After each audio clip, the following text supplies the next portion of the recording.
Hey everyone, it's Tony again, here to do another 2014 album review of Cinema Sleep's Truth for the Seeker. Now, Cinema Sleep is a band that I discovered way back in like 2010, like the summer of 2010, with a song called The Response.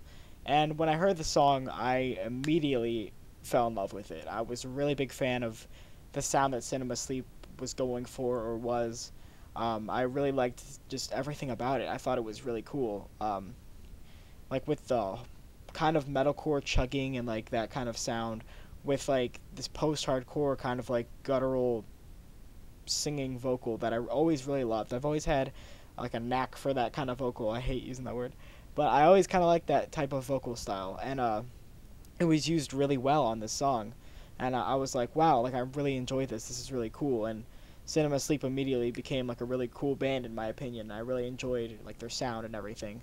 So finding out that they had a new 2014 album, I was like, hell yes, I need to hear this. And now that I have heard it, I mean, it's good. Like I'm not gonna be all rude about it. It's good, not really good. It's just good. That's basically what I have to say about it. Um,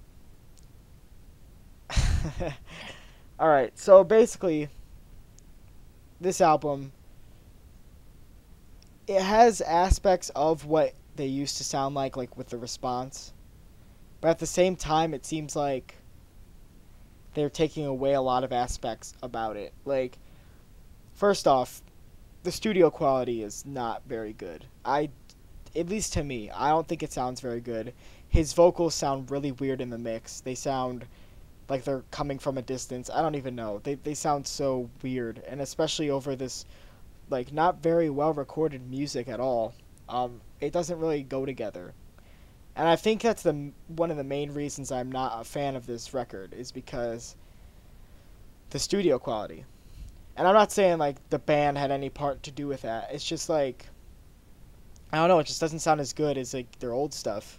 I mean, it's not too much to say about it. Like yeah, I know it's more about the music, but at the same time, it needs to be able to sound good for me to enjoy it. Like I didn't like the way it was all mixed together.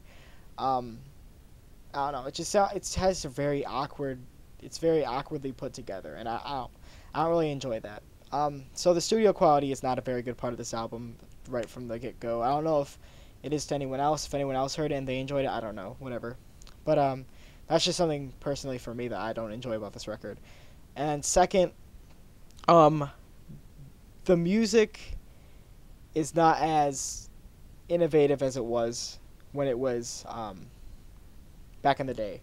It was a lot more energetic. It was a lot more crazy. Like it had a solo, but the solos on here for the most part are kind of boring. Like they have a good melody, they have a good sound to them, but at the same time, with the studio quality even, it just doesn't work here. Something's missing from this whole production, this whole album. There's something missing, and like I said, the vocals just don't work. Like they sound a little bit different. You can still tell it's the same guy, but they sound weird here. They just sound really weird. And especially with these lyrics, like I cannot stand the lyrics on this record. Um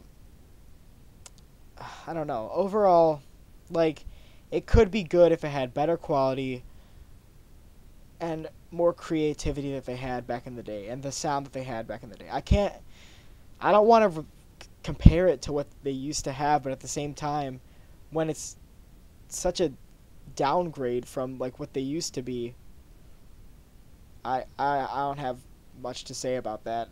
That's really positive. It's still a good album. Like some people will get into it, some people will like it. It's just not really to me. So, well, thanks for watching.